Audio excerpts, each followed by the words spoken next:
গল্পের শুরুটা সাইবেরিয়ার একটা জেল থেকে হয়, যেখানে আমরা অনেক জার্মান সোলজারদেরকে লাইন ধরে দাঁড়ানো দেখি। আসলে ওয়ার্ল্ড ওয়ার II শেষ হওয়ার পর অনেক জার্মান সোলজারকে রাশিয়া বন্দি করে ফেলেছিল, আর তাদের দিয়ে দিনরাত কয়লার খনিতে কাজ করাতে শুরু করে। যদিও এই জেলের সিকিউরিটি খুব একটু ভালো ছিল না, কিন্তু এরপরও কেউ এই জেল থেকে পালানোর সাহস করত না, কারণ এই জেলের চারপাশে কয়েক কিলোমিটার পর্যন্ত শুধু বরফ আর বরফ ছিল, আর এখান থেকে মানুষের বসতি প্রায় 14,000 কিলোমিটার দূরে ছিল। এই জন্য কোনো বন্দী যদি স্বপ্নেও পালানোর কথা ভাবত, তাহলে সাইবেরিয়ার জমে যাওয়া শীতে তার মৃত্যু একদম নিশ্চিত ছিল। এই জেলটাকে ইচ্ছা করে হাজার হাজার কিলোমিটার দূরে ছড়ানো বরফের মাঝখানে বানানো হয়েছিল। এই জন্য আজ পর্যন্ত কোনো বন্দী এখান থেকে পালানো তো দূরে থাক, পালানোর কথা ভাবতেও পারেনি। কিন্তু এই বন্দীদের মধ্যে এমনও ছিল যে অনেক চালাক বুদ্ধির ছিল, আর সে এই জেল থেকে পালিয়ে তার পরিবারের কাছে ফিরে যেতে চেয়েছিল। আসলে এই জেলটাতে তাকে পুরো 25 বছরের শাস্তি ভোগ করতে হতো, আর এই বন্দীটার নাম ছিল ক্লেমেন ফয়েল। যদিও ক্লেমেন এটা একদমই চাইতো না যে তার অর্ধেক জীবন এই জেলেই কেটে যাক, সে যে কোনো মূল্যে এই জেল থেকে পালাতে চাইতো। ভাগ্যক্রমে একদিন ক্লেমেন পালানোর সুযোগ পেল, আর সে একটা মালবাহী ট্রেনে চড়ে লুকিয়ে লুকিয়ে এই জেল থেকে বেরিয়ে গেল। এখন জেলের বাইরে যখন সে খোলা আকাশে তারা দেখল, তখন সে খুশিতে নেচে উঠল। সে তখনও কিছু দূরই গিয়েছিল, তখনই সেই মালবাহী ট্রেনটা থামিয়ে দেওয়া হলো, আর যখন ক্লেমেন বাইরে উঁকি দিল, তখন একজন রাশিয়ান সৈনিক বন্দুক তাক করে তার সামনে দাঁড়িয়েছিল। দুর্ভাগ্যবশত ক্লেমেনকে ধরে ফেলা হলো, আর জেল থেকে পালানোর অপরাধে তাকে একটা সেলে বন্দি করে রাখা হলো। সেই সেলে ক্লেমেনকে পুরো 2 দিন রাখা হয়েছিল। অবশেষে 2 দিন পর তাকে বাইরে বের করা হলো, আর জেলের ওয়ার্ডেন তাকে বলল যে তোমার সঙ্গীরা অধীর আগ্রহে তোমার জন্য অপেক্ষা করছে। ক্লেমেন যেই মাত্র জেলে ফিরে গেল, তখন তার সঙ্গীরা লাঠি আর ডান্ডা নিয়ে তার জন্য অপেক্ষা করছিল। সব বন্দী ক্লেমেনের ওপর অনেক রেগেছিল, কারণ ক্লেমেনের পালানোর কারণে তাদের গত 2 দিন ধরে খাবার দেওয়া হয়নি। এখন বাকি বন্দীরা ক্লেমেনকে দেখেই তার উপর লাঠি ডান্ডা চালানো শুরু করল, যার ফলে ক্লেমেন মারাত্মকভাবে আহত হলো, আর এরপর তাকে জেলের হসপিটালে ভর্তি করাতে হলো। এই জেলের ডাক্তারও একজন জার্মান বন্দী ছিল। জ্ঞান ফিরতেই ক্লেমেন ডাক্তারকে বলল, আমি আর একবার জেল থেকে পালাতে চাই, আর আমার আপনার সাহায্য দরকার। ডাক্তার ক্লেমেনের সাহস দেখে অবাক হয়ে গেল। ডাক্তার তাকে বোঝালো যে এই জেল থেকে জীবিত পালানো অসম্ভব, আর যদি তুমি কোনোভাবে এখান থেকে বেরিয়েও যাও, তাহলে বাইরের কনকনে ঠান্ডায় ফিরে আসতে পারবে না। কিন্তু সত্যি কথা হলো, এখানে থাকলেও তোমার মৃত্যু নিশ্চিত, কারণ তুমি যে কয়লার খনিতে কাজ করো সেখানে অতিরিক্ত কার্বন আছে, যা বাতাসের মাধ্যমে তোমার শরীরে প্রবেশ করে, যার ফলে ক্যান্সারের মতো গুরুতর রোগ হয়। এই কারণেই ডাক্তার ক্লেমেনকে পরামর্শ দিলেন যে তোমার এই জেল থেকে শেষবারের মতো পালানোর চেষ্টা অবশ্যই করা উচিত। এরপর ডাক্তার ক্লেমেনকে তার সমস্ত গরম কাপড়, জুতো আর প্রয়োজনীয় জিনিসপত্র দিয়ে দিলেন। সেই সাথে সে এটাও জানালো যে রুশ সৈন্যরা তাদের খাবার রেলওয়ে লাইনের পাশে লুকিয়ে রাখে। যাওয়ার সময় সে ক্লেমেনকে একটা বন্দুকও দিল, যাতে সে নিজের রক্ষা করতে পারে। আসলে এত সব জিনিস ডাক্তার আগে থেকেই গুছিয়ে রেখেছিল, কারণ একদিন সে নিজেও এই জেল থেকে পালাতে চেয়েছিল। কিন্তু 1 সপ্তাহ আগে সে জানতে পারল যে সে ক্যান্সারের রোগী, আর তার কাছে মাত্র 1 মাস সময় আছে। এরপর সে ক্লেমেনকে একটা লাঞ্চ বক্স দিতে গিয়ে বলল যে যদি তুমি জীবিত ফিরে আসতে পারো, তাহলে আমার পরিবারের কাছে এই লাঞ্চ বক্সটা পৌঁছে দিও, আর বলো যে আমি আর নেই। এখন কিছুক্ষণ পর রাতের অন্ধকারে ক্লেমেন্ট আবার জেল থেকে পালিয়ে গেল, আর এবার সে মালবাহী ট্রেনের বদলে হেঁটে যাওয়ার সিদ্ধান্ত নিল। এখন পরের দিন সকালে ওয়ার্ডেন জানতে পারে যে ক্লেমেন্ট জেল থেকে পালিয়ে গেছে। তখন সে সঙ্গে সঙ্গে ডাক্তারের ঘরে তাকে জিজ্ঞাসা করতে যায়, কিন্তু তার আসার আগেই ডাক্তার নিজের জীবন নিয়ে নিয়েছিল। এই সব কিছুর পর ওয়ার্ডেন অনেক রাশিয়ান সৈনিককে ডাকল, আর ক্লেমেন্টকে জীবিত ধরে ফিরিয়ে আনার নির্দেশ দিল। যদিও অনেক দিন খোঁজাখুঁজির পরেও সে ক্লেমেনের কোনো খোঁজ পেল না। এখন এখানে জেলে সবার মনে হতে লাগলো যে ক্লেমেন্ট তো কবেই জমে গিয়ে মারা গেছে। কিন্তু ওয়ার্ডেন হার মানে না, কারণ সে জানত যে ক্লেমেন্ট অনেক স্ট্রং এবং সে এত সহজে মরতে পারে না। এই জন্যই ওয়ার্ডেন নির্দেশ দিল যে সার্চ অপারেশন চালিয়ে যেতে হবে। ঠিক তখনই অন্যদিকে আমরা ক্লেমেন্টকে দেখি যে বরফের ঝড়কে পুরো শক্তি দিয়ে ভেদ করে এগিয়ে যাচ্ছিল। জেল থেকে পালানোর পর তার 9 দিন হয়ে গিয়েছিল। হঠাৎ করে কুকুরের ঘেউ ঘেউয়ের আওয়াজ তার কানে এলো। পিছন ফিরে তাকিয়ে সে দেখল যে একটা স্লেজ দ্রুত গতিতে তার দিকে আসছে। সে কিছু করার আগেই স্লেজটা তার ওপর দিয়ে বেরিয়ে গেল। এই মুহূর্তেই ক্লেমেনের চোখ খুলল আর সে জানতে পারল যে এটা সব কিছুই একটা স্বপ্ন ছিল। আসলে হেঁটে যেতে যেতে ক্লেমেনের 9 দিন কেটে গিয়েছিল আর তার সমস্ত খাবার শেষ হয়ে গিয়েছিল।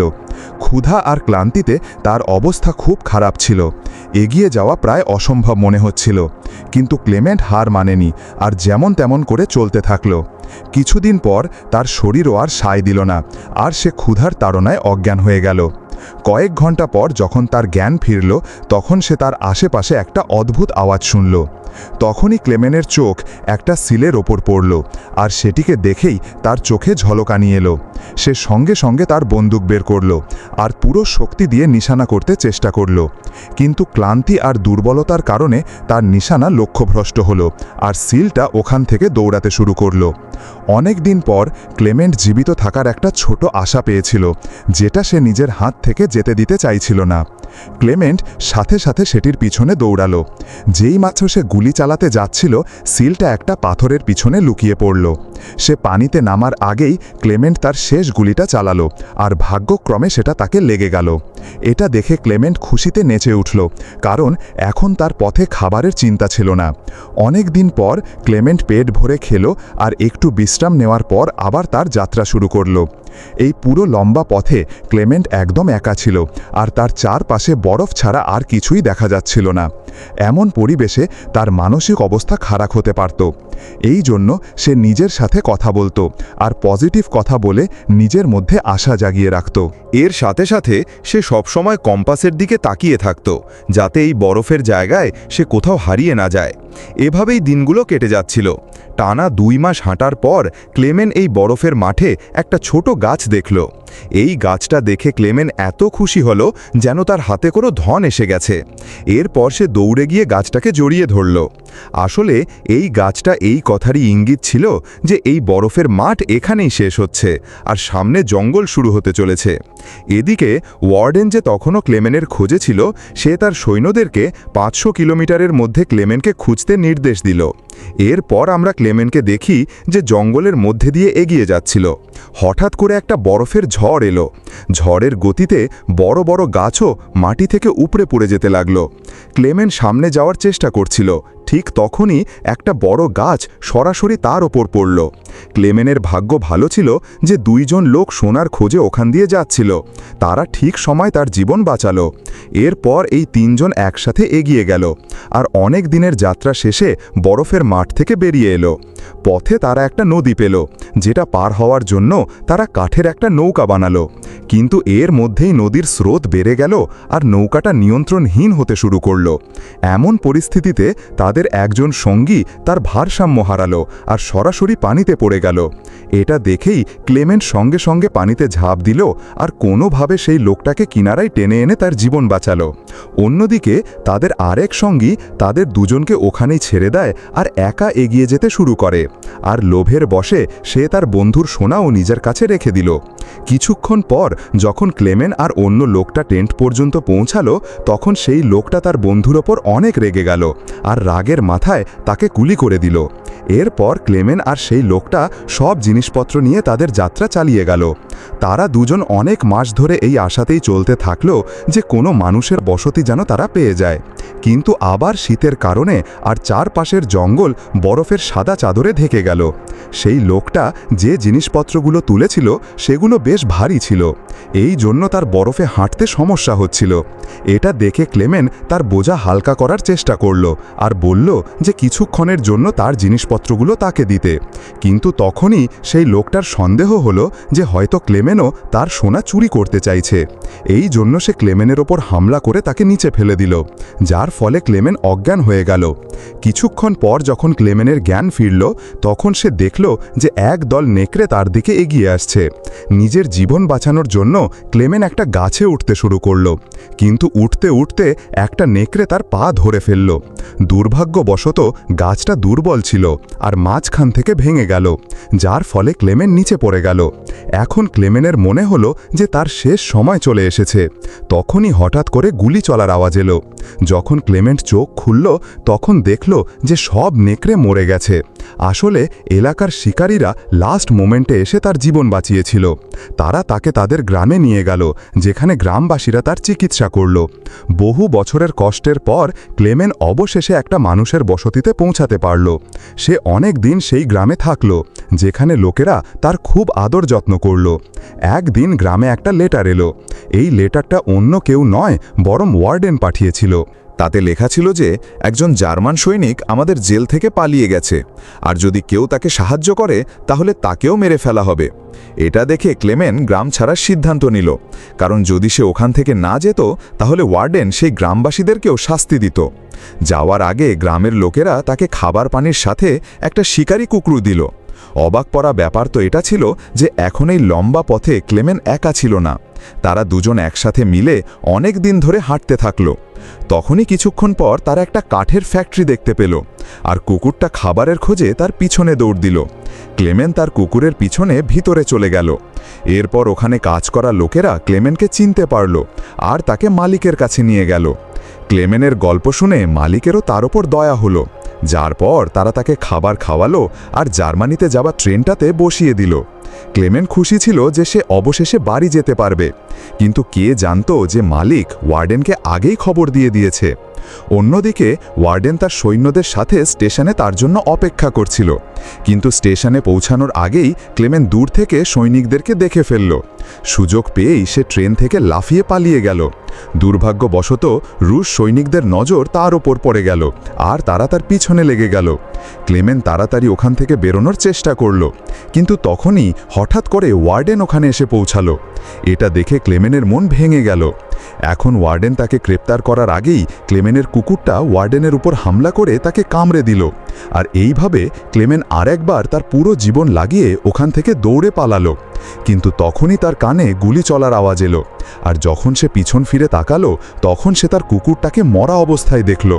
এটা দেখে ক্লেমেন অনেক দুঃখ পেল, কিন্তু এরপরও সে থামল না আর দ্রুত দৌড়াতে থাকল। এরপর সে একটা ব্রিজের নিচ দিয়ে যাওয়া ট্রেনের ওপর লাফিয়ে ওখান থেকে পালিয়ে গেল। ওয়ার্ডেন কিছু করার আগেই ক্লেমেন অনেক দূরে চলে গিয়েছিল। এভাবেই দিন কাটতে থাকল, কিন্তু ক্লেমেন হার মানল না। এখন 1952 সাল চলে আসে, আর ক্লেমেনের জেল থেকে পালানোর পর পুরো 7 বছর কেটে গিয়েছিল। এই সময় ক্লেমেন সেন্ট্রাল এশিয়ায় ছিল আর একটা গ্রামের মেলায় ঘুরছিল। সেই মেলায় খাবার দাবারের অনেক জিনিস বিক্রি হচ্ছিল। ওখানে দাঁড়িয়ে থাকা ক্লেমেনের খুব খিদে পেয়েছিল, কিন্তু তার পকেট খালি ছিল। এই জন্য সে বুকে পাথর রেখে এগিয়ে যেতে লাগলো। ঠিক তখনই তার চোখ মেলার মধ্যে থাকা 2 জন মেয়ের ওপর পড়ল, যারা ওখানে প্যানকেক বিক্রি করছিল। ক্লেমেনের মন তো প্যানকেক খেতে চাইছিল, কিন্তু তার পকেটে একটাও মুদ্রা ছিল না। এই জন্য সে মন খারাপ করে এগিয়ে গেল। কিন্তু যেই মাত্র সে যেতে শুরু করলো, তাদের মধ্যে একজন মেয়ের তার ওপর দয়া হলো, আর সে প্যানকেকের একটা টুকরা ভেঙে ক্লেমেনের দিকে এগিয়ে দিল। প্রথমে তো ক্লেমেন একটু দ্বিধা করল, কিন্তু তারপর সে প্যানকেকটা নিয়ে নিল আর সেটা খেয়ে ফেলল। ওদিকে মেলার মধ্যে থাকা একজন জিউস লোক এই পুরো দৃশ্যটা দেখল। এর কিছুক্ষণ পর ক্লেমেন চার্চে পৌঁছালো, আর পিছন পিছন সেই লোকটাও ওখানে এসে পৌঁছালো। আসলে এই লোকটাও আগে কখনো জার্মান বন্দী ছিল। এই জন্য সে ক্লেমেনের অবস্থাটা বুঝল, আর পুলিশকে না দিয়ে তাকে সাহায্য করার সিদ্ধান্ত নিল। এর সাথে সাথে সে তাকে নিজের বাড়িতে নিয়ে গেল, যেখানে পৌঁছে ক্লেমেন বহু বছর পর নিজের শেভিং করল আর আরেকবার তার পুরনো রূপে ফিরে এলো। এরপর সেই লোকটা তাকে একটা নতুন পাসপোর্ট দিল, যাতে সে রুশ সীমান্ত পার করে জার্মানিতে যেতে পারে। এখন যাওয়ার আগে ক্লেমেন তার প্রতি কৃতজ্ঞতা জানালো আর বর্ডারের দিকে রওনা হয়ে গেল। কিছুদিন পর সে রুশ সীমান্ত পর্যন্ত পৌঁছালো আর ওখানে দাঁড়িয়ে থাকা সৈনিককে পাসপোর্ট দেখালো। এখানে ক্লেমেন ভয় পাচ্ছিল যে সৈনিকরা তাকে চিনতে না পারে বা তার নকল পাসপোর্ট ধরা না পড়ে যায়। কিন্তু ভাগ্যক্রমে সবকিছু ঠিকঠাক থাকলো আর তাকে সীমান্ত পার করার অনুমতি দেওয়া হলো। এটা দেখে ক্লেমেনের খুশির সীমা থাকলো না, আর সে হাসতে হাসতে এগিয়ে গেল। এখন যেই মাত্র সে ব্রিজের অর্ধেক পথে পৌঁছালো, হঠাৎ করে একটা তীব্র আলো তার চোখে পড়ল, আর যখন সে চোখ খুলল তখন সামনে ওয়ার্ডেন দাঁড়িয়েছিল। সে পিছন ফিরে তাকালো, তখনও সে রাশিয়ার জমিতেই দাঁড়িয়েছিল, মানে গ্রেপ্তার যে কোনো সময় হতে পারত। সেই মুহূর্তে ক্লেমেনের গলা দিয়ে তো আওয়াজই বেরোলো না, কারণ তার মনে হলো যে তার বহু বছরের পরিশ্রম এখন বৃথা হয়ে যাবে। কিন্তু তখনই একটা এমন মুহূর্ত এলো যার আশা সে নিজেও করেনি। করেনি। ওয়ার্ডেন কিছু না বলে রাস্তা ছেড়ে দিল আর ক্লেমেনকে সামনে যেতে দিল। এখন প্রথমে তো ক্লেমেনের বিশ্বাস হলো না, কিন্তু যখন বিশ্বাস হলো তখন সে কাঁপতে কাঁপতে সামনে এগিয়ে গেল। আসলে ওয়ার্ডেন তার সাহস আর জীবিত থাকার জেদ দেখে অনেক প্রভাবিত হয়েছিল, এই জন্য সে তাকে ধরার বদলে ছেড়ে দিল। এরপর ক্লেমেন সেই বর্ডার পার করল আর অবশেষে জার্মানিতে পৌঁছালো। ওখানে সে তার বাড়ির দিকে গেল আর বহু বছর পর তার স্ত্রী ও মেয়েকে দেখল। এখন কিছুক্ষণ পর যখন তারা দুজন চার্চে যাওয়ার জন্য বেরোলো, তখন ক্লেমেনও তাদের পিছনে পিছনে ওখানে পৌঁছালো। চার্চের ভিতরে তার মেয়ের চোখ তার উপর পড়ল আর সে দৌড়ে গিয়ে তার গলা জড়িয়ে ধরল। এত বছর পর নিজের স্বামীকে সামনে দেখে তার স্ত্রীর চোখ ভরে এলো। আর অবশেষে ক্লেমেনের দৃঢ় সংকল্পের কারণে সে তার ফ্যামিলির সাথে আবার দেখা করতে পারল। সেই মুহূর্তে তিনজন একে অপরকে জড়িয়ে ধরল, আর এই সুন্দর দেখাটা এই অসাধারণ সত্য ঘটনা অবলম্বনে তৈরি ফিল্মের শেষ অংশ হয়ে গেল।